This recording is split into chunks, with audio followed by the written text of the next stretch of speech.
ఆశీర్వాదములకు కారణభూతుడు అయిన దేవా, యేసయ్య, మీ ఘనమైన నామమును బట్టి వందనాలు, స్తుతులు, స్తోత్రాలు తెలియజేస్తున్నాము తండ్రి. గడిచినటువంటి దినములన్నీ మీ సజీవమైన రెక్కల చోటున భద్రపరిచి ఆరోగ్యమునిచ్చి ఆయుష్ను ఇచ్చి మీ కృపాక్షేమములు మీరు మాకు దయచేసిన విధానాన్ని బట్టి వందనాలు చెల్లిస్తూ ఉన్నాను. ఈ ఉదయకాలమందు మీ యొక్క సన్నిధిలో మీ దివ్యమైన సంగతులు వినడానికి నేర్చుకోవడానికి మేము సిద్ధపడి ఉండగా ఉన్నతమైన మీ మాటలతో మాతో మాట్లాడమని ప్రభు అయిన యేసుక్రీస్తు వారికి ప్రార్థన మనవులు మిక్కిలి వినయంతో ప్రార్థించి బ్రతిమలాడి వేడుకొని ఆడుచున్నాను. ఆమేన్.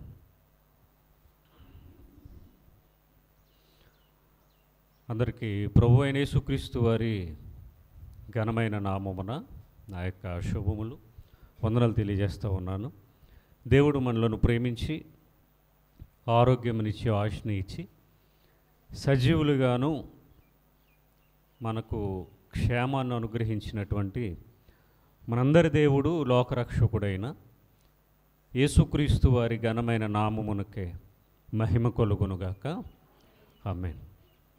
గడిచినటువంటి ఆరాధనలో మత్తయి సువార్త 15వ అధ్యాయం నుండి మనుషుని నోటిలోనికి వెళ్ళేవి, మనుష్యుని నోటిలో నుండి వచ్చేవి ఏవి మనుష్యుని అపవిత్రపరుస్తాయి అనేటటువంటి అంశాన్ని గడిచినటువంటి వారన్న మనం విన్నాం. తినే ఆహార పదార్థాలు అవి బహిర్భూమిలోనికి విడవబడతాయి, కానీ నోటిలో నుండి వచ్చేటటువంటి మాటలు అవి బయటకు వచ్చిన తర్వాత అనేక రకాల భయంకరమైన పరిస్థితులను అవి క్రియేట్ చేస్తాయి అనేటటువంటి సంగతిని గడిచినటువంటి వారన్న మనం విన్నాం. మత్తయి సువార్త 15వ అధ్యాయము 21వ వచనం నుండి ఆలోచన చేద్దాం. యేసు అక్కడ నుండి బయలుదేరి తూరు సీదోనుల ప్రాంతములకు వెళ్ళగా, ఇదిగో ఆ ప్రాంతముల నుండి కనాను స్త్రీ ఒకతే వచ్చి, ప్రభువా, దావీదు కుమారుడా, నన్ను కరుణింపుము, నా కుమార్తె దయ్యము పట్టి బహుబాధపడుచున్నదని కేకలు వేసెను. ఇవి 2 వచనాలు కలిపి ఉన్నాయి. ఆలోచన చేద్దాం. ఈ డిస్కషన్ అంతా అయిన తర్వాత ఆయన అక్కడ నుండి మరొక ప్రాంతానికి బయలుదేరి వెళ్తూ ఉన్నాడు. ఆ పైన మనం 20వ వచనం వరకు ఏదైతే వాక్య భాగాన్ని ఆలోచించామో ఆ డిస్కషన్ అంతా అయిపోయిన తర్వాత అక్కడ నుండి ఆయన బయలుదేరి తూరు సీదోనుల ప్రాంతానికి వెళ్తూ ఉన్నాడట. తూరు సీదోనుల ప్రాంతం వెళ్ళాడు మొత్తానికి.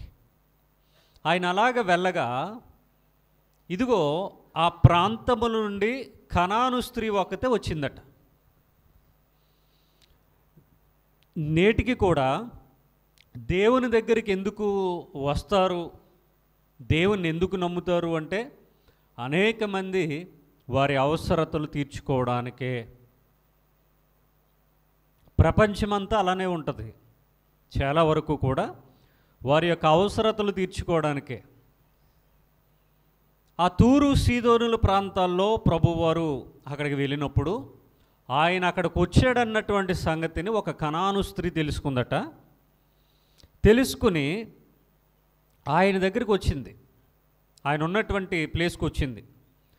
కనాను స్త్రీ ఒకటి వచ్చి, ప్రభువా, అసలు ప్రభువా అనేటటువంటి మాటను గూర్చి అనేకమైన సందర్భాలు మనం ఇదే మత్తయి సువార్త ధ్యానంలో విన్నాం.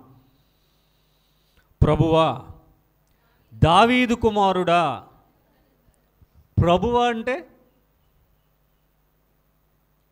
అంటే ఏమని నేర్చుకున్నాం మనం? ప్రభువా అంటే ఏమని నేర్చుకున్నాం?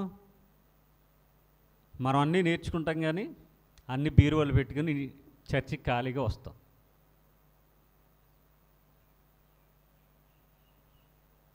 అంటే ప్రభు అనేటటువంటి సంబోధన దేవా అనేదానికి వాడారు అని ఇంతకుముందు మనకు 120 భాగాలు ఉన్నాయిగా. ఈ 120 భాగాల్లో ఒక 20 భాగాల లోపులోనే ఆ విషయాలన్నీ ఉంటాయి. దావీదు కుమారుడా అంటుంది. దావీదు కుమారుడు ఎవరు? దావీదు కుమారుడు ఎవరు? ఎవరు దావీదు కుమారుడు ఎవరు? మత్తయి సువార్తలోనైతే యేసుప్రభు అని ఉంది.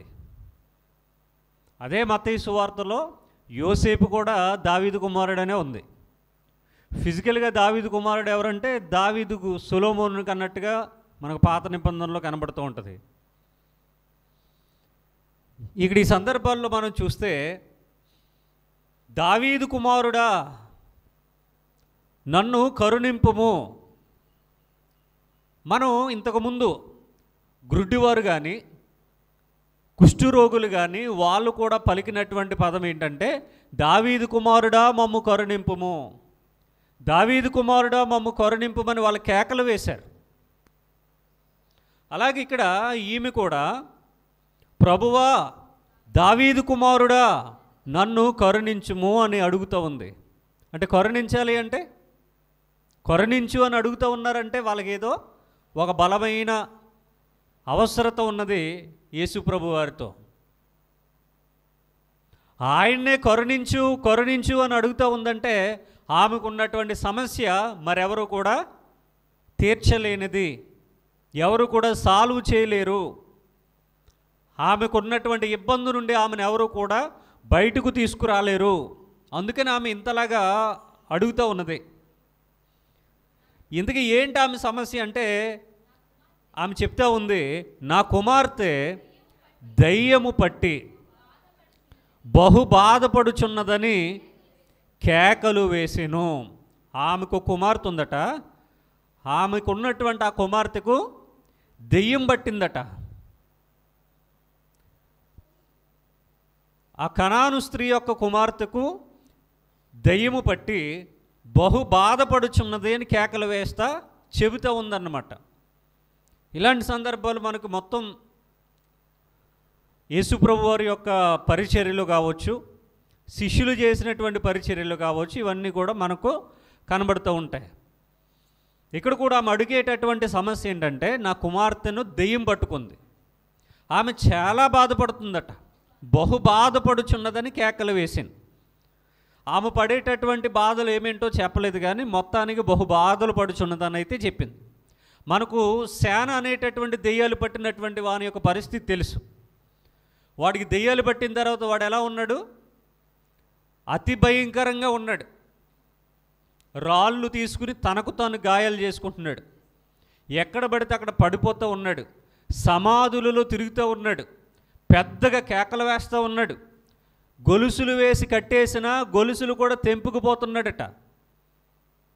తన బట్టలు కూడా చింపుకుంటున్నాడట. తనకు తాను గాయం చేసుకుంటున్నాడట. మరి ఇక్కడ ఈమె పరిస్థితి ఎలా ఉందో మనకు తెలియదు, కానీ బహు బాధపడుచున్నది అని అయితే ఆ తల్లి వచ్చి యేసు ప్రభుతో చెప్తే ఉన్నది ఆమె. ఈ విషయాలు ఆయనకి వినపడ్డాయి. ఇప్పుడు ఆయన సమాధానం చెప్తున్నారు 23వ వచనంలో. అందుకాయన ఆమెతో ఒక్క మాట అయినను చెప్పలేదు. అందుకాయనంటే ఆమె ఎన్నో విషయాలు చెప్పింది, కానీ చెప్పినవన్నీ ఆయన విన్నాడు, కానీ ఒక్క మాట కూడా రిప్లై ఇవ్వలేదట. బదులు సమాధానం చెప్పలేదు. ఒక్క మాట కూడా చెప్పలేదట. ఆమెతో ఒక్క మాట అయినను చెప్పలేదు. అప్పుడు ఆయన శిష్యులు వచ్చి ఈమె మన వెంబడి వచ్చి కేకలు వేయుచున్నది. శిష్యులు వచ్చి చెప్తున్నారు ఇప్పుడు, ఎందుకంటే ఆమె వచ్చింది, ఆమె గట్టిగానే అరిచి కేకలు వేసి మరీ చెప్పింది. ఆయన విన్నాడు, కానీ ఏమీ కూడా రిప్లై ఇవ్వలేదు. ఆయన ఏమీ రిప్లై ఇవ్వకపోయేసరికి ప్రభువారి యొక్క శిష్యులు ఆయన దగ్గరికి వచ్చి వాళ్ళు చెప్తూ ఉన్నారు. ఏం చెప్తూ ఉన్నారంటే ఈమె మన వెంబడి వస్తూ ఉంది, కేకలు వేస్తుంది. మన వెంబడి వస్తూ కేకలు వేస్తుంది గనుక ఈమెను పంపివేయమని ఆయనను వేడుకొనెను. ఈమెను పంపివేయుడి, ఈమెను పంపించేయండి. ఆయనను వేడుకుంటున్నారు. వీళ్ళు ఏమని అడగాలి అసలు? ప్రభువా, మీరు అనేక మందికి ఎన్నో రకాల మేలులు చేశారు కదా, ఈమె అంతగా ప్రాధేయపడుతూ ఉంది, మన వెనకాలే వస్తూ ఉంది, మరి మీరు ఆమెను కరుణించవచ్చు కదా, ఆమెకు మేలు చేయొచ్చు కదా, ఆమె అడుగుతూ ఉంది కదా, ఆమెకు ఉన్నటువంటి ఇబ్బందిని మీరు క్లియర్ చేయొచ్చు కదా, తన కుమార్తెకు స్వస్థత కావాలని కదా మీ దగ్గరకు వచ్చింది, మరి మీరు చేయొచ్చు కదా అని అడగకుండా వీళ్ళేం చెప్తున్నారు? ఈమె మన వెనకాలే వస్తుంది, కేకలు వేస్తూ వస్తుంది, మనకి ఎందుకు వచ్చిన గొడవ ఇది, ఆమెను పంపించే ప్రభు అని చెప్తూ ఉన్నారు వీళ్ళు. మనకి ఎందుకు వచ్చిన బాధ ఇది, తను అర్జెంటుగా పంపించేయమని అడుగుతూ ఉన్నారు వీళ్ళు వచ్చి, శిష్యులు వచ్చి. ఈమెను పంపివేయమని ఆయనను వేడుకొనగా, ఆమెమో బ్రతిమాలుతూ ఉంది, కేకలు వేస్తూ ఉంది, కరుణించమని అడుగుతూ ఉంది, ప్రభువా అని సంబోధన చేస్తూ ఉంది, దావీదు కుమారుడా నన్ను కరుణించమని అడుగుతూ ఉంది. ఆమెమో అంత ప్రాధేయపడుతుంటే వీళ్ళేమో పంపించేయమని వీళ్ళు వేడుకుంటున్నారు. ఆమెను అర్జెంటుగా పంపించేయండి మన దగ్గర నుండి, ఆమెను వెళ్ళిపోమని చెప్పండి, ఆమె అసలు మన వెనకాలే వస్తుంది, చాలా కేకలు వేస్తుంది, ఆమెను పంపించేయండి అని వీరు చెప్తూ ఉన్నారు. ఆమెమో బ్రతిమలాడుతుంది, వీళ్ళేమో వెళ్ళిపోండి, పంపించేయమని వీళ్ళు అడుగుతూ ఉన్నారు. ఆయనను వేడుకొనెను. 24వ వచనం. ఆయన ఇప్పుడు యేసు ప్రభు వారు చెప్తా ఉన్నారు, వీళ్ళతో చెప్తా ఉన్నారన్నమాట. ఎవరితోని? శిష్యులతో. ఏమని? ఇజ్రాయేలు ఇంటి వారై నశించిన గొర్రెల యొద్దకే గాని మరి ఎవని యొద్దకును నేను పంపబడలేదనెను. వీళ్ళు అడిగింది ఏంటి, ఆమె అడిగింది ఏంటి, ఈయన చెప్పేది ఏంటి? ఆమెమో తన కుమార్తెను బాగు చేయమని అడుగుతూ ప్రాధేయపడుతూ ఉంది, వీళ్ళేమో మనకెందుకు వచ్చిన గొడవ, ఆమెను పంపించేయమని వీళ్ళు అడుగుతూ ఉన్నారు. యేసు ప్రభు ఏం చెప్తూ ఉన్నారు? ఇజ్రాయేలు ఇంటి వారై నశించిన గొర్రెల యొద్దకే కానీ మరి ఎవరి యొద్దకును నేను పంపబడలేదని ఆయన చెప్తూ ఉన్నారు. ఈ వాక్యాన్ని మతోన్మాదులు తీసుకుని ఏం చెప్తా ఉన్నారంటే, యేసు క్రీస్తు ఎవరి దేవుడు? ఇజ్రాయేలీల దేవుడు. మన వాళ్ళు కూడా కొన్ని పాటల్లో ఇజ్రాయేలు దేవా అని రాశారు. ఇజ్రాయేలు దేవా, ఇజ్రాయేలు దేవా, ఇజ్రాయేలు దేవా అంటే దీన్ని కొంతమంది మతోన్మాదులు, ఇదిగో ఈ వాక్యం ఇంకా ఉన్నాయండి కొన్ని వాక్యాలు, వీటిని పాయింట్అవుట్ చేస్తూ యేసు ప్రభువేమో ఇజ్రాయేలీల దేవుడు కదా, మనమేమో ఇజ్రాయేలీలు కాము కదా, మరి మనకు ఆయన ఎందుకు దేవుడు అవుతాడు? ఈ దేశంలో పుట్టాడా? ఈ సంస్కృతి గురించి ఏమైనా చెప్పాడా? ఇక్కడ బ్రతికాడా? ఇక్కడ ఉన్నాడా? అసలు ఆయనకి మనకు సంబంధం ఏంటి? ఆయన ఒకవేళ దేవుడు అయితే ఎవరికి దేవుడు? ఇజ్రాయేలీలకి దేవుడు. మరి మనకెలా దేవుడు అవుతాడు ఆయన? మనకు చాలామంది ఉన్నారు కదా అంటారు. ఇన్ని పనికి మాలిన మాటలు చెప్పే వీళ్ళే మళ్ళీ ఏమన్నారు తెలుసా?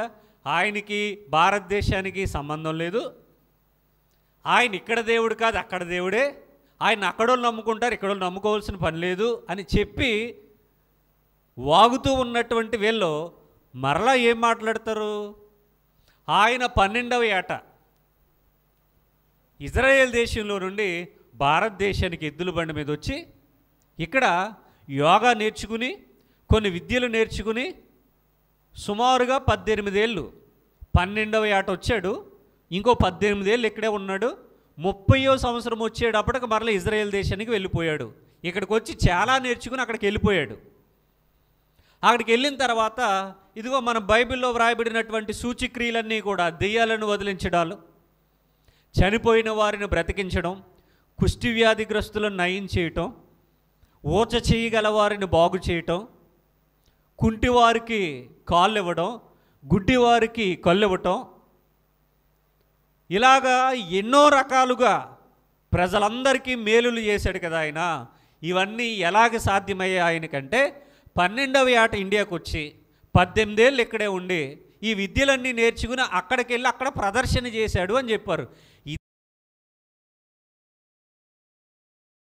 దేవుడు భారతీయులకు దేవుడు కాదు, ఆయనకి ఈ దేశానికి సంబంధం లేదు. ఆయనకి ఇక్కడికి వచ్చాడా, ఆయన ఇక్కడికి వచ్చాడా, ఇక్కడ పుట్టాడా, ఇక్కడ పెరిగాడా అని అదే నోర్లు మాట్లాడుతూ ఉన్నాయి. ఈ రెండట్లు ఏం తీసుకోవాలి మరి? రాలేదని చెబుతుంది వాళ్ళే, మనకు సంబంధం లేదు అని చెప్పింది వాళ్ళే, వచ్చాడని చెప్తుంది వాళ్ళే, ఇక్కడ నేర్చుకున్నాడని చెప్తుంది వాళ్ళే. కొంచెం సెన్స్ ఉండాలి.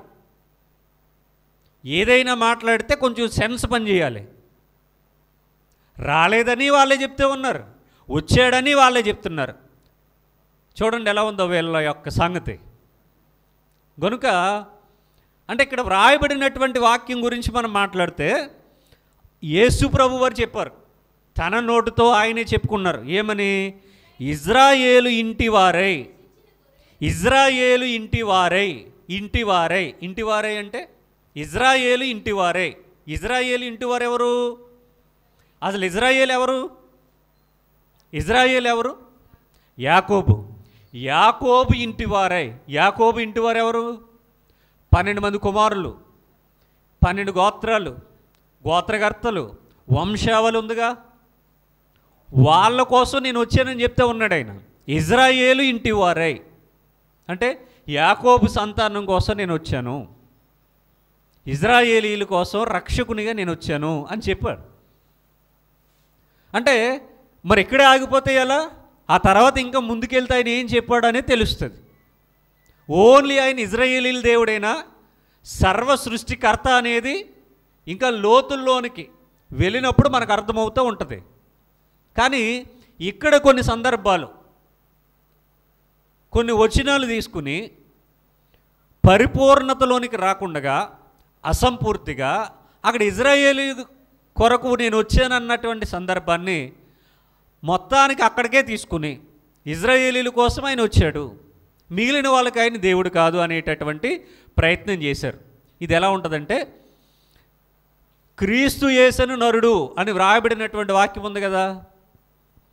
ఇప్పుడు క్రీస్తు యేసును నరుడు అని రాయబడింది కాబట్టి ఆయన దేవుడు కాదు, ఆయనకి దేవుడు కాదు, ఇక నరుడు అని ఉందిగా. కాబట్టి ఆయన దేవుడు కాదు అని చెప్పేటటువంటి క్రైస్తవ మతోన్మాదులు ఎలా ఉన్నారో, అంటే క్రైస్తవ్యంలో కూడా మతోన్మాదులు ఉన్నారు. నిజానికి క్రైస్తవ్యం అనేది మతం కాదు, కానీ వీళ్ళు ఏం చేశారు అంటే క్రైస్తవ్యాన్ని మతంగా మార్చారు. ఈ మతంలో ఉన్మాదులు ఉన్నారు, భయంకరమైన దుర్బోధలు వీళ్ళు బయటికి తీసుకుని వచ్చారు. దేవుణ్ణి దేవుడు కాదనేది దుర్బోధ. ముగ్గురు దేవులు లేరు, ఒక్కడే దేవుడు అంటే ఒక్కడు కాదు ముగ్గురు ఉన్నారు అని చెప్పేది దుర్బోధ. ఆ దుర్బోధ అంటే తట్టుకోలేరు మరలా. మొత్తానికి ఆ ప్రభువారు చెప్తే ఉన్నారు, ఇజ్రాయేలు ఇంటివారే అంటే ఇజ్రాయేలీల కొరకు, ఇంటివారే అంటే వారి యొక్క సంతానము కొరకు, నశించిన గొర్రెల యొద్దకే. ఇజ్రాయేలు వారికి ఏమున్నాయట? ఇజ్రాయేలు వారికి ఏమున్నాయి? నశించిన గొర్రెలు ఉన్నాయా? నశించిన గొర్రెలు ఉన్నాయా? అవును కదండి. మరి మోషే కానీ దావీదు కానీ ఇలాగ ఇజ్రాయేలీల కుటుంబాల్లో వీళ్ళందరూ కూడా గొర్రెలు మేపరుగా. అబ్రహాం గారికి కూడా గొర్రెలు, మేకలు, ఎడ్లు ఇలాగా పశు సంపద ఎక్కువగా విస్తారంగా ఉందిగా. కాబట్టి ఇజ్రాయేలు ఇంటి వారై నశించిన గొర్రెల యొద్ద కంటే గొర్రెల కోసం వచ్చాడు ఆయన. గొర్రెల కోసం వచ్చాడా? గొర్రెలు అంటే ఏంటి?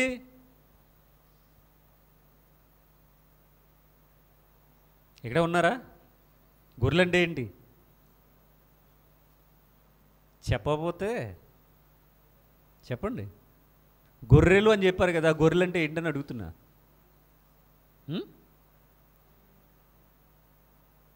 మేమేమి మాట్లాడమంటే ఆరాధన కూడా రాకండి. ఇంకెందుకు? నా మొహం మీరు, మీ మొహం నేను చూసుకోవడానికా? ఎలాగో మిగిలి అన్నీ మానేస్తున్నారు కదా, ఆరాధన కూడా మానేయండి. మోడీ గారికి లేఖ రాయాలి. ఎలాగో అయిపోద్దులండి. 2020లో చెప్పా ఆదివారాలు ఉండవు మీకు అని. మొన్న మధ్య ఏదో వచ్చింది కానీ ఇంకా ఇంప్లిమెంటేషన్ జరుగుతుంది, కంగారు పడకండి. బైబిల్ భాషలో గొర్రెలు అంటే ఏంటి అని అడిగా. గొర్రెలు అంటే ఏంటి?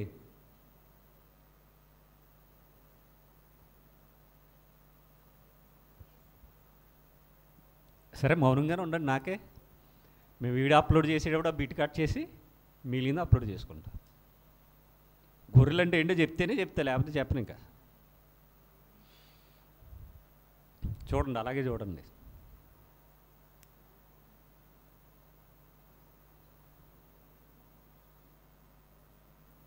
అస్సలు మాట్లాడకండి, ముత్యాలు రాలిపోతాయి.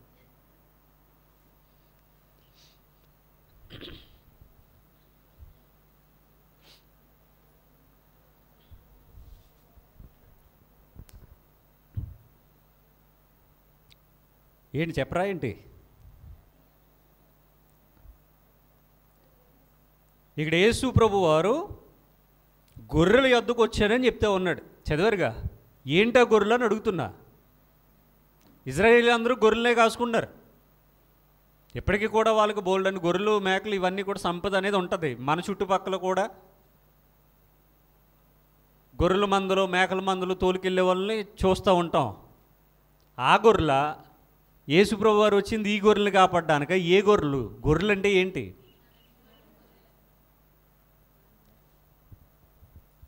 నశించిన గొర్రెల యొద్దకు అన్నాడు. ఏంటి గొర్రెలు? ఒకసారి కీర్తనల గ్రంథం 100వ అధ్యాయం తీయండి.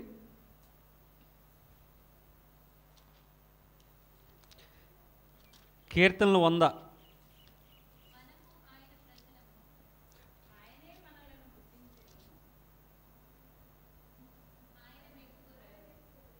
మూడో వచనంలో, ఆయనే మనలను పుట్టించెను, మనము ఆయన వారము, మనము ఆయన ప్రజలము, ఆయన మేపు గొర్రెలము. ఎవరా ఆయన మేపు గొర్రెలు? ఎవరు? మనము అన్నారు. అంటే ఇది పాత నిబంధన కనుక, పాత నిబంధన అంటే ఎవరికి సంబంధించింది? అది ఇజ్రాయేలీలకు సంబంధించింది. పాత నిబంధన గ్రంథం ఎవరిది? ఇజ్రాయేలీలకు సంబంధించింది. ఈ ఇజ్రాయేలీలు కోసం ఇప్పుడు రాయబడినటువంటి యొక్క సందర్భాన్ని మనం ఆలోచించినప్పుడు, ఆయనే మనలను పుట్టించెను, మనము ఆయన వారము, మనము ఆయన ప్రజలము, ఆయన మేపే గొర్రెలము. ఆయన మేపే గొర్రెలము అంటే యెహోవా ఎవరు? గొర్రెల కాపరి. ఇజ్రాయేలీలు ఎవరు? గొర్రెలు. ఇప్పుడు గొర్రెల కాపరి, ఇజ్రాయేలీలేమో గొర్రెలు. ఆ ఇజ్రాయేలీని గొర్రెలతో పోల్చాడు. ఇజ్రాయేలీలు దేవుడేమో, యెహోవా ఏమో గొర్రెల కాపరి. ఇప్పుడు తన మంద కోసం ఎవరు రావాలి? ఎవరి గొర్రెలు పోతే వాళ్ళే వెతుక్కుంటారు. మిగిలిన వాళ్ళకి అంత బాధ ఉంటుందా? ఇప్పుడు మీ బంగారం పోయిందనుకోండి, మీ బంగారాన్ని మీరు బాగా ఐడెంటిఫై చేస్తారా? వేరే వ్యక్తులు వెతికి పెట్టమంటే వాళ్ళు బాగా ఐడెంటిఫై చేస్తారా? ఎవరి బంగారం వాళ్ళకే బాగా తెలుసు. ఇప్పుడు ఒకవేళ డబ్బులు ఇచ్చి వేరే వాళ్ళని వెతకమని చెప్పామనుకోండి, జీతం ఇచ్చి వెతకమని చెప్పామనుకోండి, ఆ పోగొట్టుకున్న వ్యక్తి వెతికినంతగా జీతానికి వెళ్ళిన వారు వెతకగలరా? దొరికినా దొరకకపోయినా వెతికినందుకైతే జీతం వస్తుంది కాబట్టి వాళ్ళు దాని మీద అంత ఇంట్రెస్ట్ చూపరు. మొత్తానికి వెతకాలి కాబట్టి వెతుకుతారు. కానీ అదే కనుక పోగొట్టుకున్న వ్యక్తి అనుకోండి, ఎంతలా వెతుకుతారు?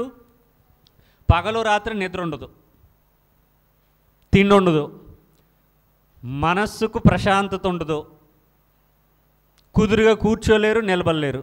ఒకవేళ ఎప్పుడైనా బంగారం పోతే ఆ టెన్షన్ ఎలా ఉంటుందో అప్పుడు కొంతమందికి అర్థమవుతుందండి.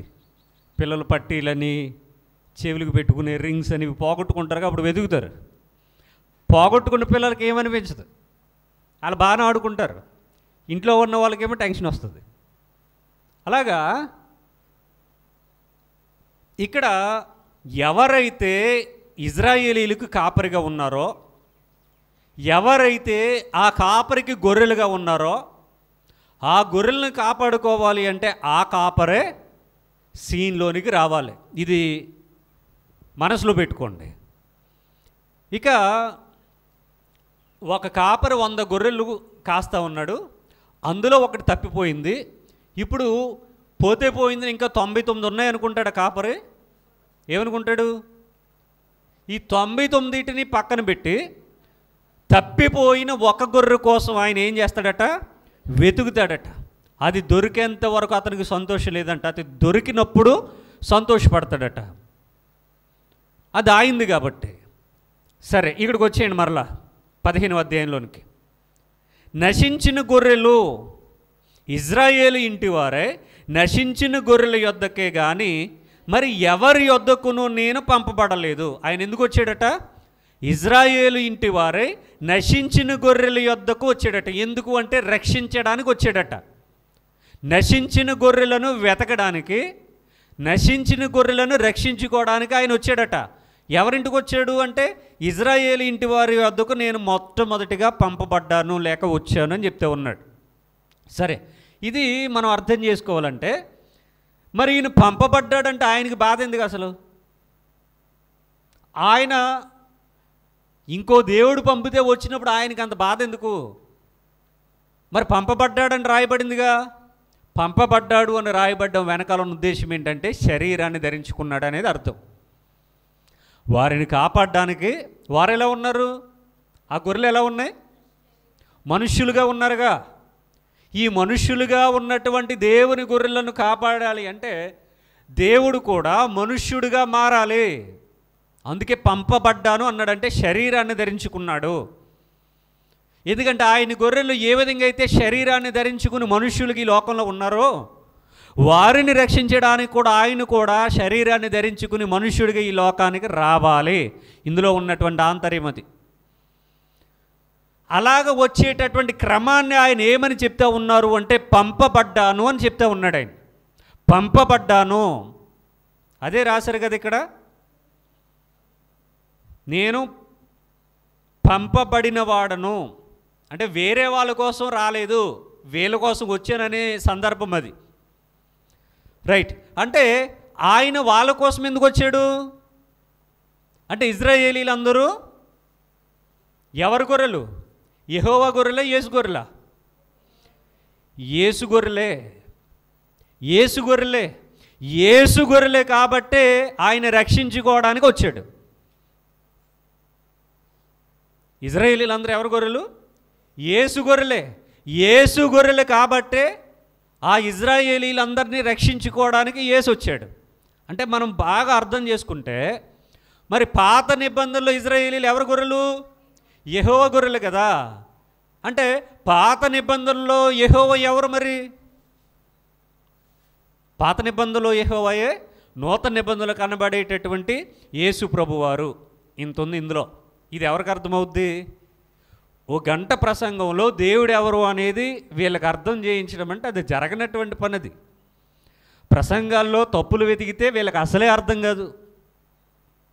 యెహోవా అంటే రక్షకుడు, యెహోవా అంటే కాపరి, యేసు అంటే రక్షకుడు, యేసు అంటే గొర్రెల కాపరి. ఇద్దరు కాపరులు లేరు, ఇద్దరు రక్షకులు లేరు. నేను తప్ప వేరొక రక్షకుడు లేడు అని వాక్యం చెప్తా ఉంది. కనుక ఆ రక్షకుడే యేసు అనే పేరుతో ఈ లోకానికి వచ్చారు. వచ్చినటువంటి పర్పస్లో మొదటి భాగం ఏంటంటే ఇజ్రాయేలీల రక్షణ, రెండవ భాగం సర్వమానవాళి రక్షణ. అదే విషయాన్ని ఇక్కడ మాట్లాడుతూ ఉంటే శిష్యులకి ఏమీ అర్థం కాదులేండి. వాళ్ళు ఆయన వెనకాలే తిరుగుతూ ఉన్నారు తప్ప వాళ్ళకంత అర్థం చేసుకునే జ్ఞానం వాళ్ళకి లేదు. రైట్. ఒకసారి 24వ వచనాన్ని చదువుదాం. ఆయన ఇజ్రాయేలు ఇంటి వారై నశించిన గొర్రెల యొద్దకే కానీ మరి ఎవరి యొద్దకునో నేను పంపబడలేదనెను. నేను ఎవరి యొద్దకు పంపబడలేదు, ఇజ్రాయేలు ఇంటి వారి యొద్దకే పంపబడ్డారని చెప్తా ఉన్నారు. అంటే ఇప్పుడు కనాను స్త్రీ ఎవరు? కనాను స్త్రీ ఎవరు? ఇజ్రాయేలీలు కాదు, ఇజ్రాయేలీలు కాదు. అందుకనే ఈ విషయాలన్నీ చెప్తా ఉన్నాడు. తూరు సీదోను పట్టణంలో ఉన్నటువంటి వారు ఇజ్రాయేలీలు కాదు. అక్కడికి వచ్చినటువంటి ఆ యొక్క కనాను స్త్రీ ఇజ్రాయేలీలు కాదు. అంటే తూరు సీదోను పట్టణంలో ఇజ్రాయేలీలు లేరా అంటే ఉంటారు. అక్కడ ఇంకెవరు లేరా? ఇజ్రాయేలీలు ఎవరు లేరా అంటే ఉంటారు. కాకపోతే అక్కడ జరుగుతున్నటువంటి సందర్భాన్ని బట్టి ఆయన మాట్లాడుతూ ఉన్నాడు. అక్కడికి వచ్చినటువంటి స్త్రీని ఉద్దేశించి మాట్లాడుతూ ఉన్నారు. ఒక ప్రాంతంలో 2-3 రకాల జాతుల వారు నివసిస్తూ ఉంటారు. అయితే అక్కడ ఎక్కువ ఎవరుంటే వాళ్ళకు సంబంధించిన ఊరనే మాట్లాడతారు. అలాగే ఇక్కడ కూడా ప్రభువారు మాట్లాడుతూ, నేను ఇక వేరే ఎవరి వద్దకు పంపబడలేదని చెప్తూ ఉన్నారు. 25వ వచనం, అయినను ఆమె వచ్చి ఆయనకు మ్రొక్కి, అయినను ఆమె వచ్చి ఆయనకు మ్రొక్కి అని మాట్లాడుతూ ఉంటే, అయినను అన్నారంటే, అయినను అంటే, అయినను అనే పదానికి అంటే ఇంతలాగా చెప్పినా, ఇన్నిసార్లు చెప్పినా, ఎన్నిసార్లు గడ్డి పెట్టినా కొంతమందికి, ఎన్నిసార్లు గద్దించినా కొందరికి, వాళ్ళకి ఇంకేం రాలేదంటాం, బుద్ధి రాలేదు. ఇంకెన్నిసార్లు చెప్పాలి, ఇంకెన్నిసార్లు గద్దించాలి, అరే అసలు నువ్వు మనిషివా పశువు అని అడుగుతారు.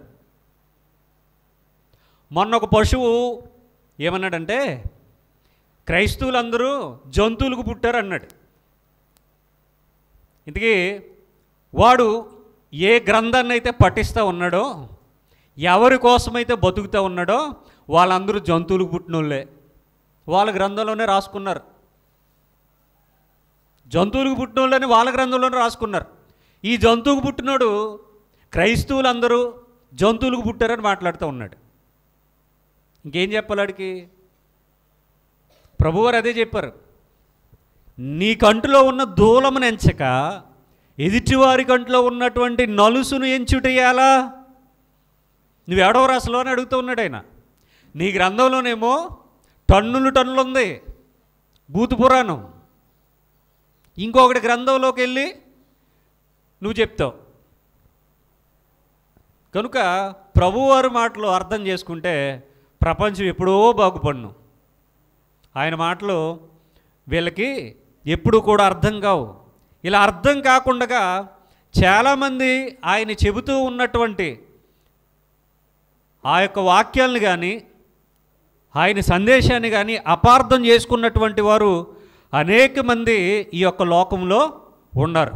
కాబట్టి ఇక్కడ ఈ యొక్క వాక్యాన్ని మనం ఆలోచించినప్పుడు, అయినను ఆమె వచ్చి ఆయనకు మ్రొక్కి, అయినను ఆమె వచ్చి ఆయనకు మ్రొక్కి అంటే అర్థం ఏంటంటే, ఆయన ఇంత చెప్పినా నేను ఇజ్రాయేలీల ఇంటి వారి యొద్దకే వచ్చాను, నేను వాళ్ళ కోసమే నేను వచ్చాను అని ఇంత చెబుతూ ఉన్నా, ఆమె వచ్చి అయినా సరే, ఆయన ఎంత చెప్పినా సరే ఆయనకు మ్రొక్కుతూ ఉందట. అసలు ఎవరిని మ్రొక్కుతారు? ఇక్కడ మ్రొక్కడం అంటే ఏంటి? ఈ మ్రొక్కడం అనే దాన్ని కూడా వీళ్ళు మార్చేసి అక్కడ మ్రొక్కి అని రాశారు కానండి. మ్రొక్కి అంటే దేవుడు అనేమి కాదు. మరి ఇంకేంటి మొక్కి అంటే? మరి మ్రొక్కడం అంటే ఇంకేంటి? అసలు ఆయన బాలుడుగా, అంతకంటే ముందు శిశువుగా ఉన్నప్పుడే, పొత్తిగుడ్డలతో చుట్టబడి శిశువుగా ఉన్నప్పుడే తూర్పు దేశము నుండి జ్ఞానులు వచ్చి బంగారము, సాంబ్రాణి, బోలము కానుకలుగా సమర్పించి ఆయనను మ్రొక్కారు అని రాశారు. అక్కడ మ్రొక్కారు. ఎందుకు మొక్కుతారు?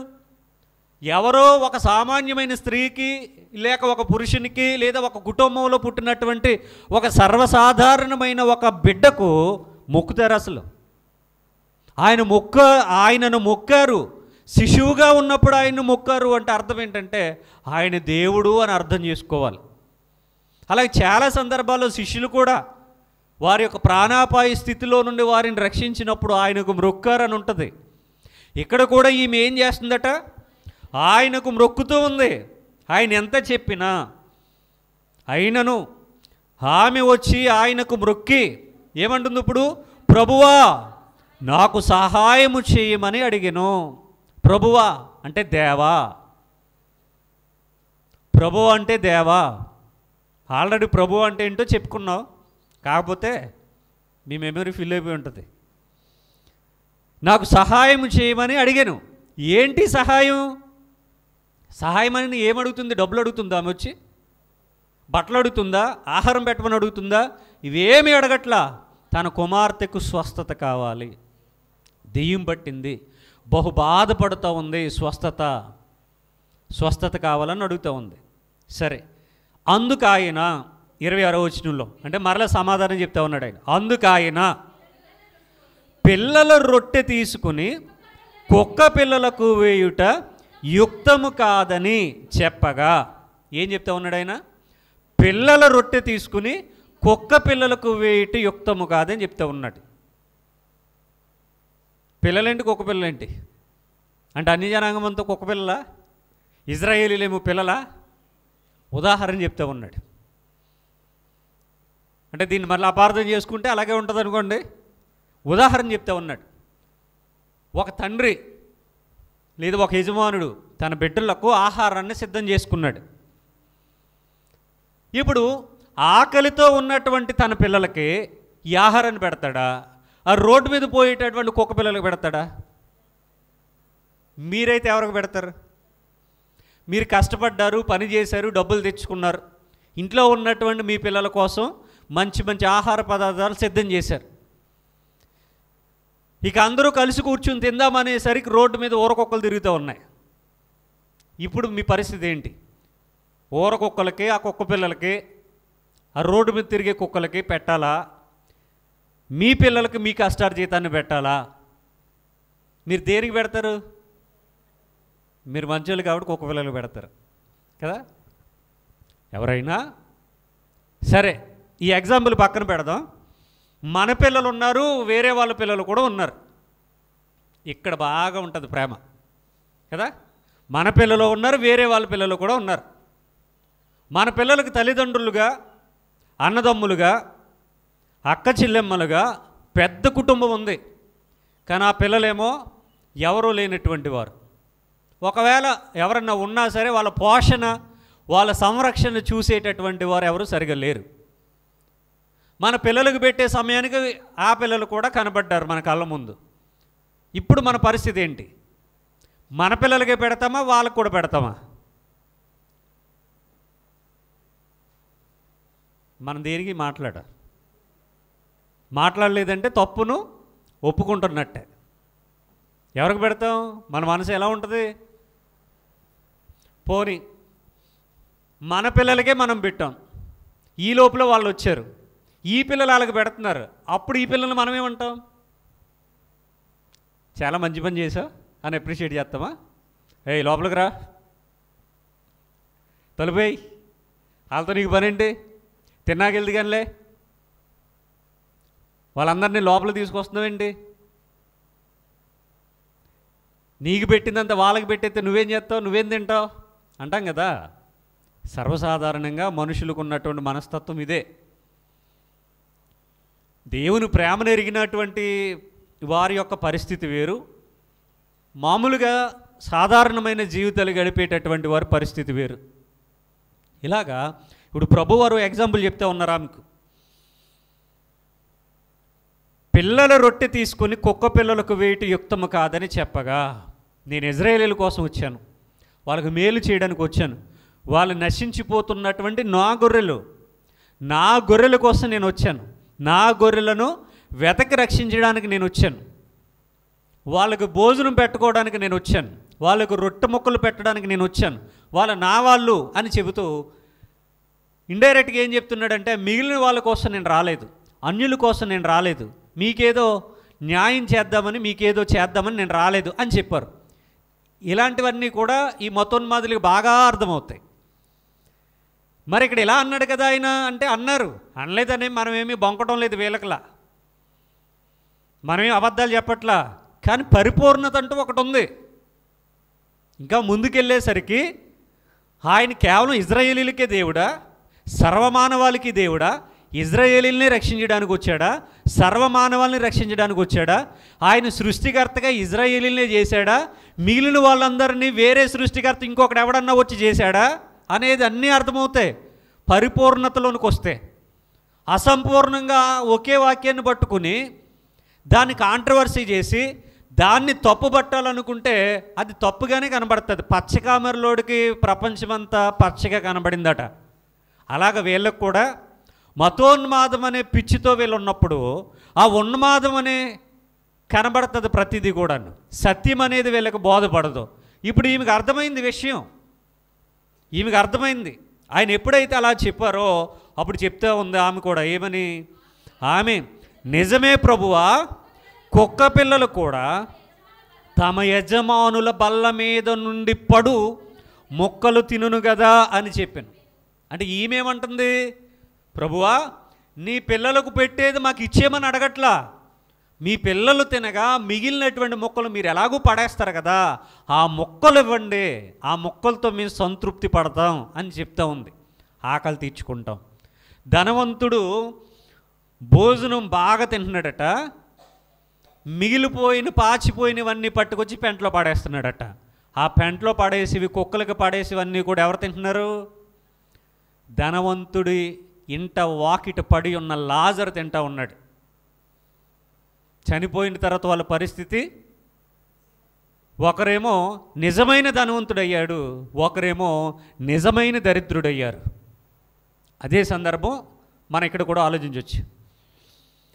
దేవా ప్రభువా నీ పిల్లలకు మీరు ఆహారం పెట్టండి, మేము వాళ్ళకి అడ్డు చెప్పం, మీరు ఎంతైతే వాళ్ళకి ఆహారం పెట్టాలో అంత పెట్టండి, కానీ వాళ్ళు తినగా మిగిలిన మొక్కలు ఏవైతే ఉంటాయో అవి కుక్క పిల్లలకి వేసేస్తారు కదా, ఏదో కుక్క పిల్లకి అంత బిస్కెట్ మొక్క వేసినట్టుగా అలా ఏదో ఇవ్వండి మాకు, దాంతోనే మేము తృప్తి పడతామని అడుగుతూ ఉంది.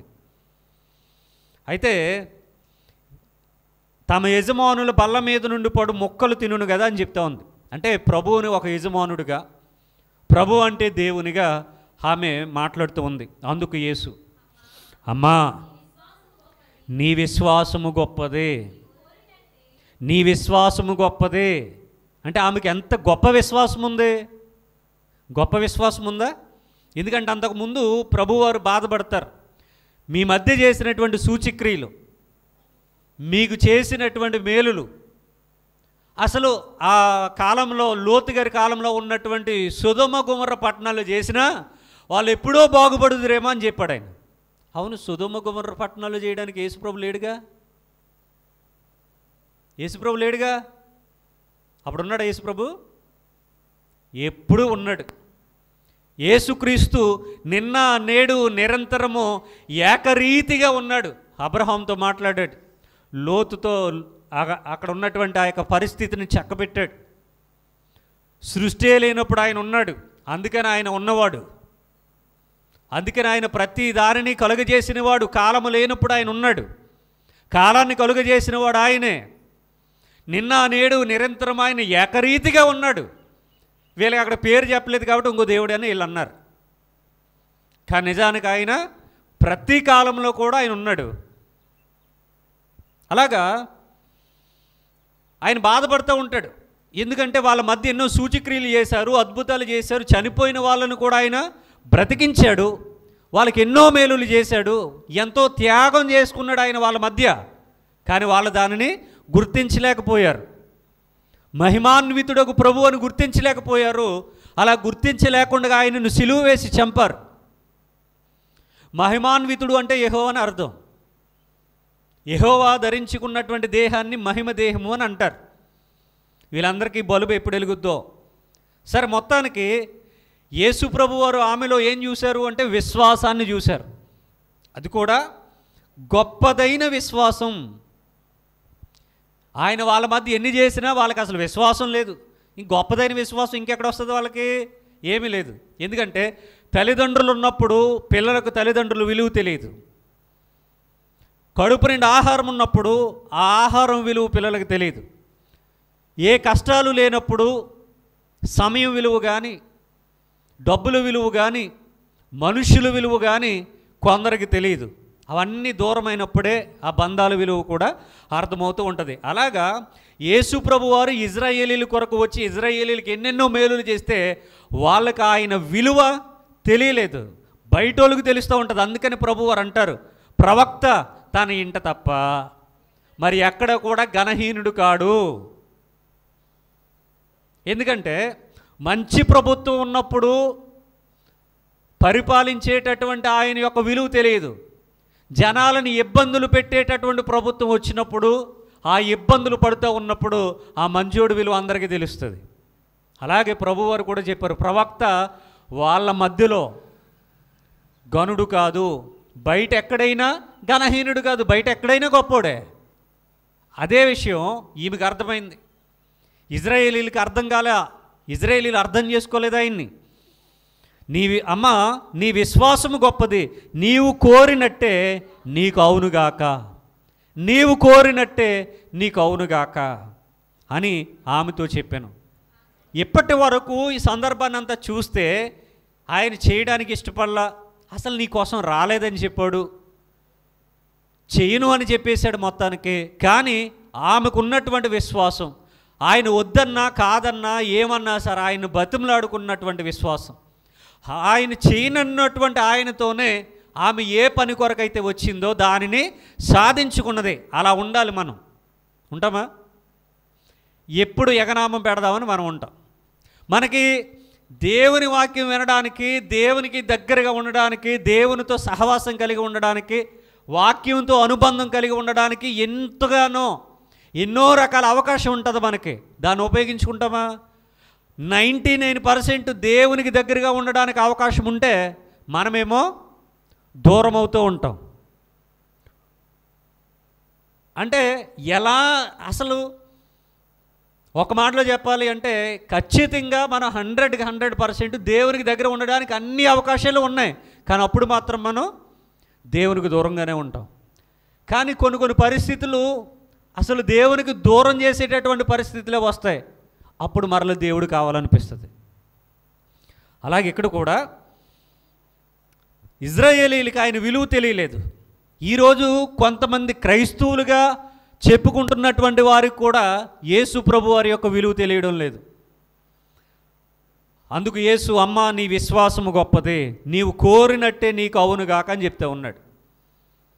ఏదైనా మనం సాధించాలనుకున్నప్పుడు సాధించేంత వరకు కూడా మనం ఆ పట్టుదల, ఆ లక్ష్యాన్ని, ఆ గమ్యాన్ని మనం విడిచిపెట్టుకోకూడదు. ఇప్పుడు పరలోకం కావాలి అన్నది మన లక్ష్యం అయితే మనకి 100 రకాల ఆటంకాలు వచ్చినా సరే మనం పరలోకానికి దూరంగా ఉండకూడదు. 100 రకాల ఆటంకాలు వచ్చినా సరే. కానీ మనం ఎలా ఉంటాం? ఒక ఆటంకం రాకపోయినా సరే వాక్యానికి దూరంగా మనం బ్రతుకుతూ ఉంటాం. ఆమెలో గొప్పదైనటువంటి విశ్వాసాన్ని ప్రభు వారు చూస్తూ ఉన్నారు. మరి మనలో ఎలాంటి విశ్వాసం ఉంది? ఇలాంటి విశ్వాసం ఉందా? మనం పంతాలు పట్టింపులు ఎక్కడంటే ఏదైనా కొన్ని ఇంట్లోకి అవసరమైనవి, లేదా బట్టల కోసం, కేకుల కోసం, సైకిల్ కోసం, బండి కోసం, ఫోన్ కోసం, వీటి మీదనే ఉంటుంది కదా ధ్యాస అంతా. డబ్బులు లేవని తండ్రి చెప్పినా సరే అప్పైనా చేసి వీడికి ఫోన్ కొనివ్వాలి. ఆ ఫోన్ కోసమే వీడి యొక్క తాపత్రయం అంతా. కానీ దేవుని పని చేయడానికి అవకాశం ఉన్న రారు. ఎందుకు రావట్లేదంటే మా నాన్న వెళ్ళొద్దన్నాడని చెప్తారు. మరి నాన్న ఎవరన్నాడు? నాన్న దగ్గర డబ్బులు లేవు, మరి అంత వేల రూపాయలు ఫోన్ కొనిపించి అప్పు చేసి మరిని అప్పుడుందా పట్టుదల? అప్పుడుంది. మరి దేవుని దగ్గర ఏది పట్టుదల? అన్ని అవకాశాలు ఉన్నాయి, కానీ దేవుని దగ్గర పట్టుదల ఉంటుందా మనకి? ఎక్కడ ఉంటుందండి? అంత పట్టుదల ఉంటే ఈరోజు క్రైస్తవులు గుడ్డివారుగా ఉండరుగా. వాక్యం విషయంలో గ్రుడ్డివారికి త్రోవ ఎలా చూపుతాడు అనేటటువంటి అంశాన్ని విన్నాం. ఈరోజు అనేక సంఘాల్లో ఉన్నటువంటి సేవకులు ఎవరు? వాళ్ళు గ్రుడ్డివారు. తమ సంఘాన్ని కూడా ఎక్కడికి నడిపిస్తూ ఉన్నారు? గుంటలోనికి నడిపిస్తూ ఉన్నారు. మరి ఇంకెలాగా? ఎలాగ వింటున్నారు అలాంటి వాక్యాలు? ఎలాగ వెళ్ళగలుగుతున్నారు అలాంటి వాక్యాలు? యేసును దేవునికి అంగీకరించినటువంటి బోధలు కూడా మనం వినగలుగుతున్నామంటే ఏంటి మన భక్తి జీవితం? ముగ్గురు అంటే బైబిల్ అబద్ధమే కదా. ముగ్గురు ఉన్నారు అంటే బైబిల్ అబద్ధమే కదా. ముగ్గురులో ఒక దేవుడు అంటే ఆయన అబద్ధమే కదా. మరి అలాంటి బోధలు ఈరోజు సమాజంలో, క్రిస్టియానిటీలో కోకొలలు ఉన్నాయి, త్రిత్వం. అలాగ ఈరోజు క్రైస్తవ్యం అటువైపుగా వెళ్ళిపోతుంది అంటే వాళ్ళకి అసలు వాక్యం మీద అవగాహన ఎక్కడుంది? పొట్టెక్కడుంది? అసలు ఈరోజు బైబిల్ వచ్చిన తర్వాత, నూతన నిబంధన వచ్చిన తర్వాత ముగ్గురు దేవుళ్ళు అని ఇలాంటి ఒక భయంకరమైన విశ్వాసంలోనికి వెళ్తూ ఉన్నారు. మరొకప్పుడు బైబిల్ లేనప్పుడు ఒక్క దేవుని నమ్మలేదా? ఆ రోజు ఏ బాధ లేదుగా. అందుకనే లేఖనాలే పాపంలో బంధించే అనే ఒక వాక్యం ఉంది. లేఖనాలే పాపంలో బంధించేయట. గనుక వాక్యం విషయంలో మనం జాగ్రత్తగా ఉండాలి. విశ్వాస విషయంలో కూడా జాగ్రత్తగా ఉండాలి. ఒక్క దేవుడే కాబట్టి ఒకటే విశ్వాసం అని రాశారు. ముగ్గురు దేవులైతే విశ్వాసములు అని రాయాలి. ఒక్క దేవుడే కాబట్టి ఒకటే విశ్వాసం, విశ్వాసం ఒక్కటే అని రాశారు ఎఫెసీయులకు రాసిన పత్రికలో. అందుకనే ప్రభువారు చెప్తున్నారు, అమ్మా నీ విశ్వాసము గొప్పది, నీవు కోరినట్టే నీకు అవును గాక ఆమెతో చెప్పాను. ఆ గడియలోనే ఆమె కుమార్తె స్వస్థత నొందెను. అంటే దెయ్యం వదిలేసింది. ఆ గడియలోనే. ఆయన అక్కడికి వెళ్ళారా? కనాను ప్రాంతానికి వెళ్ళారా?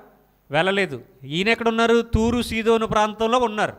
అక్కడికి వచ్చిన ఆమె కనాను ప్రాంతంలో నుండి వచ్చింది. కనాను స్త్రీ అంటే కనానీయులకు సంబంధించినటువంటి స్త్రీ. యేసుప్రభు అక్కడికి వెళ్ళలా, ఆ బిడ్డను ముట్టుకోలా, కొబ్బరి నూనె కూడా రాయలా, ప్రార్థన కూడా చేయలా. యేసుప్రభు ప్రార్థన చేస్తే తండ్రి ఆ ప్రార్థన యాక్సెప్ట్ చేస్తే స్వస్థత జరిగిందన్నారుగా. మరి ఏది ప్రార్థన? ఏది ఇక్కడ ప్రార్థన? ఏది ప్రార్థన? ఎవరికి చేశాడు ఆయన?